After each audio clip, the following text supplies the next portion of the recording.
There are towns in the Missouri Ozarks that no longer exist.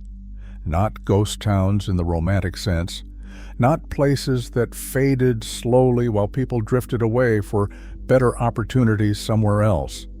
Places that were taken.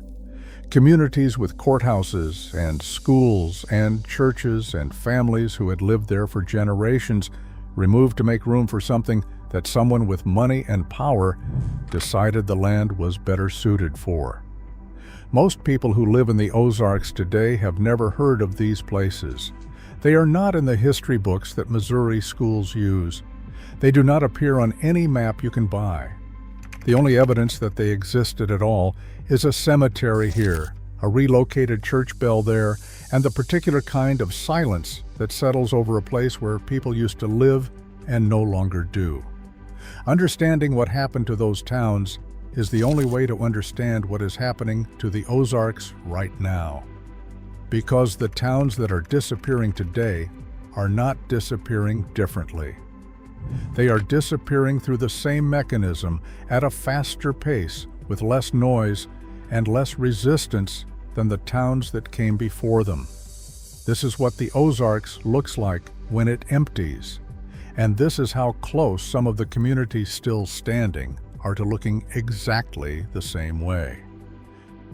There is a town at the bottom of Lake of the Ozarks, Old Linn Creek, Missouri, the original county seat of Camden County, was a functioning community in the 1920s with a courthouse, stores, churches, a school, and homes that families had lived in for generations. The town sat in the valley of the Osage River, and the river valley was exactly what a Kansas City real estate developer named Ralph Street needed for a project he had been planning since 1912.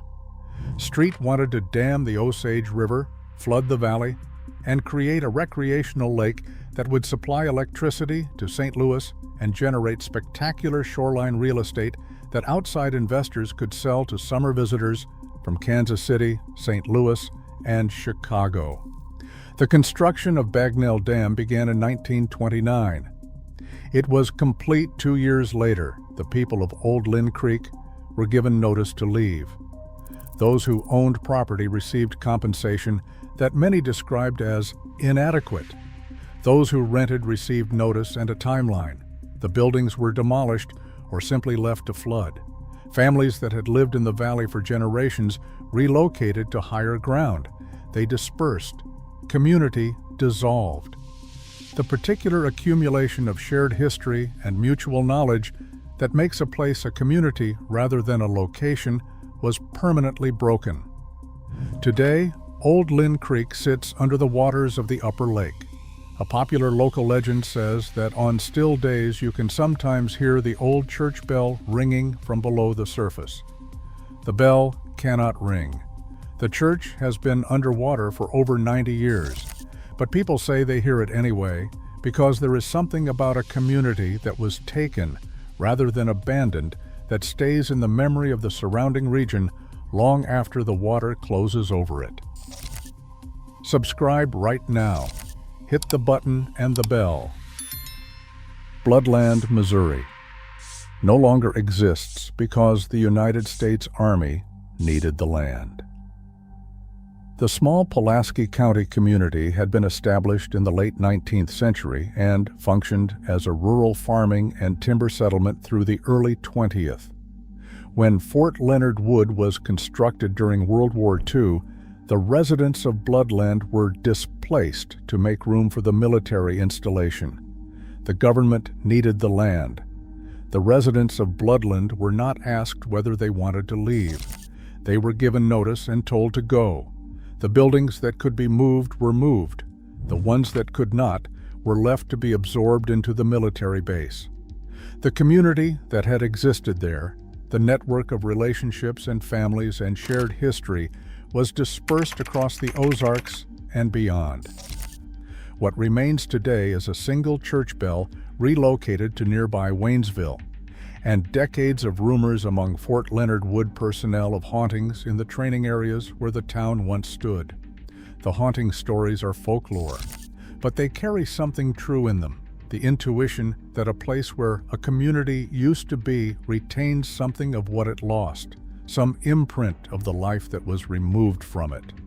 Fort Leonard Wood covers roughly 61,000 acres of Pulaski County.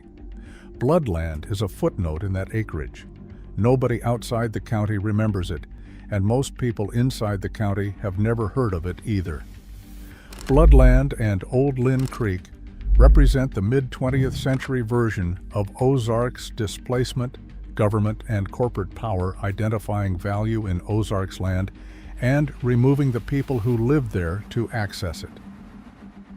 The mechanism operating now is market-based rather than government-ordered. Nobody is forcing anyone out at gunpoint. The land prices simply rise until the people who have always lived there can no longer afford to stay, and the outcome, over time, is the same. The towns that are dying right now in the Ozarks are not dying from the outside in. They are dying inside out. As of 2024, 95 of Missouri's 114 counties are classified as primary care shortage areas. In the deep Ozarks counties, Shannon, Oregon, Reynolds, and Carter, the percentage of residents on Medicaid runs between 34 and 38%. These are some of the poorest communities in Missouri, in a region that has been consistently among the poorest in the state for over a century. The Ozarks have a long history of poverty, particularly in the portions of the region without good farmland, a history of people who survived on less because they had no choice, whose poverty was dispersed across back roads rarely seen by legislators or journalists, and who developed a deep self-sufficiency because the alternative was going without. That self-sufficiency has limits. Shannon County has no hospital-based maternity care. When a woman in Shannon County goes into labor, she drives 60 to 90 minutes to reach a hospital equipped to deliver her baby. That is not a rural inconvenience. That is a maternal mortality risk with a county line drawn around it.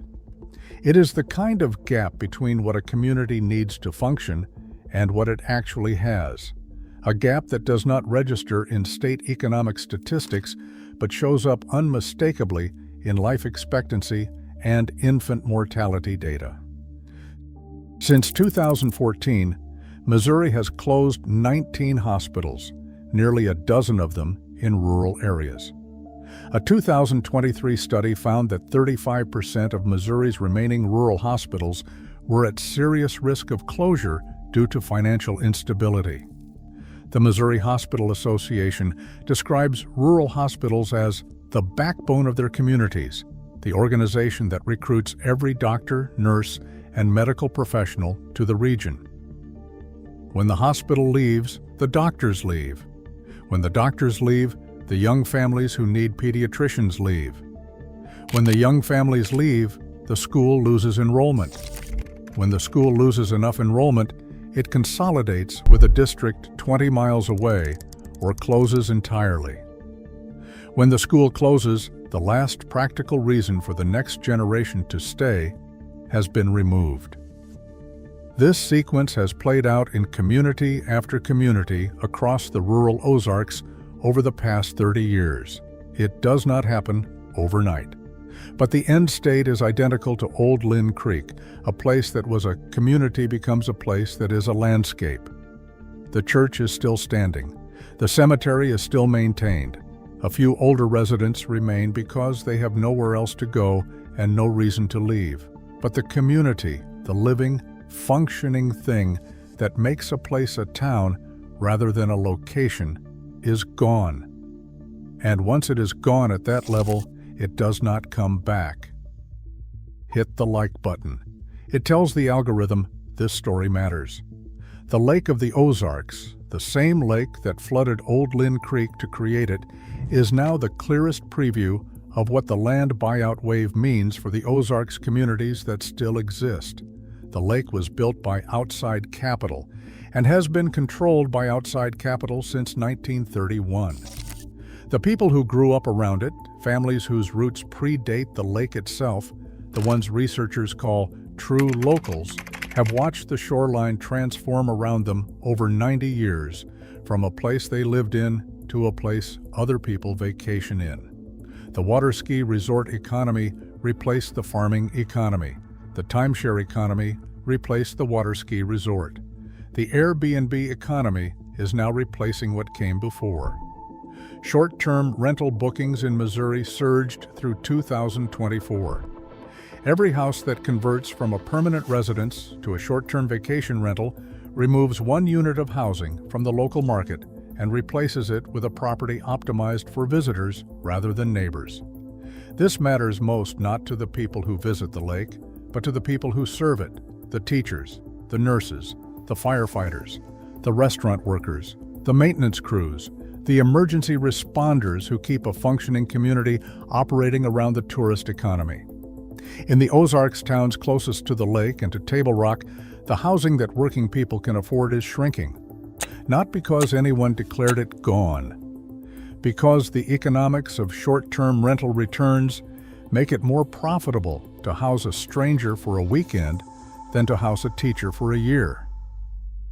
Bradleyville, Missouri, a small Ozark school district in the Southern Hills, opened an on-site daycare in 2024, specifically because teachers could not find affordable childcare and were leaving the district. The school cannot offer competitive salaries because local tax revenue is limited, and because large portions of the surrounding land are Mark Twain National Forest, which pays no property taxes. The district is in financial stress. The daycare is a workaround, a small community trying to hold on to the people it needs to function by solving one piece of the problem that money cannot directly fix. Bradleyville is not unique. It is one of dozens of Ozarks districts doing a version of the same calculation. How do we keep the people we need when the economics are working against us at every level? The teacher who cannot afford to live in the town where she teaches commutes from somewhere cheaper, which in the deep Ozarks can mean an hour each way, or she leaves. The nurse who cannot afford housing near the hospital makes the same choice. The firefighter, the police officer, the school counselor, the entire layer of workers whose wages are set by what a rural community can sustain rather than what a vacation rental market charges, is being slowly priced out of the communities where they are needed most. This is not speculation about the future. This is already the present reality in Ozarks communities near the recreational economy. The only communities where it is not yet visible are the ones far enough from the tourist infrastructure that investment money has not reached them. Investment money reaches further every year. The question the 300,000 people who watched the last video were really asking was not who is buying the Ozarks. That question has an answer. Private equity funds, investment groups, out-of-state buyers chasing Airbnb returns and timberland appreciation, Wall Street firms that see Missouri land as an asset class rather than a place to live. The real question underneath all the comments and shares was, what happens next to the people who are already here? What happens next is Old Linn Creek, not literally. Nobody is going to flood the Ozarks, but functionally. A landscape that was a community becomes a landscape that is an asset. The people who were the community become the people who are somewhere else. The land remains. It retains its beauty, its geography, its rivers and bluffs and caves and hills. The outside investors are right about the land. It is genuinely valuable, genuinely rare, genuinely something that cannot be manufactured or replicated. What it cannot be once the community is gone is the thing it was, and that is the thing that was worth protecting. The Ozarks has been here before. It was logged off by outside timber companies in the late 19th century and left behind when the timber was gone. It was reorganized around outside recreation capital when the lake was built in 1931 and the communities in the valley were flooded.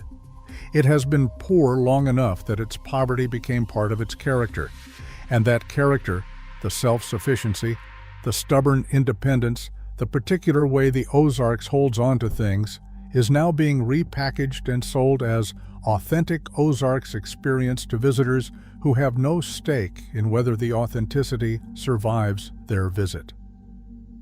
The towns that are already gone are not warnings from the distant past. They are descriptions of a process that has been running in the Ozarks for over a century, in different forms, at different speeds. The variable is not whether it happens. It is how fast and whether the people who live there have any say in the pace. Subscribe if you have not. Hit the bell and drop a comment. What town are you watching right now? The people who live in the Ozarks always see it first. They have seen it before, and they are seeing it again. Thank you for watching.